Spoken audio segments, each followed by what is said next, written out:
I just can't get my son to pry his eyes off of his phone. It's hard to connect with her because instead of connecting with people in the room, she's talking with people outside of the room.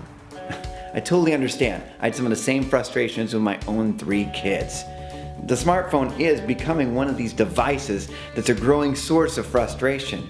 And that's probably because we live in a world where right now, adults and young people alike spend the majority of their waking hours connected to entertainment media and technology. Today's 13 to 18-year-olds spend about 9 hours on entertainment media per day, excluding time spent at school or doing homework. Common Sense Media did the extensive research in 2015. When you add up the time today's teens devote to Netflix, YouTube, Minecraft, listening to their favorite music, checking the status on social media, and everything else they do on their various mobile devices, the numbers add up to more than a full-time job. And guess which device they're clocking the most hours on? Their smartphone. And most studies show about 3/4 of American teenagers owning smartphones. Surprisingly, 25% of 8 to 12-year-olds even own smartphones, a device that most experts, including the American Academy of Pediatrics, recommend parents don't give to their kids until they're 13 years old.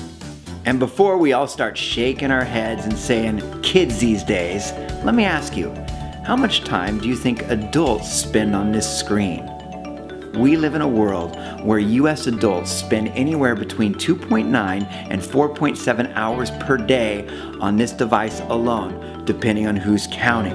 And that doesn't include that other big screen, that flat panel in our living room. Yeah, we parents spend more time than our kids looking at that device. And you know who spends more time than us?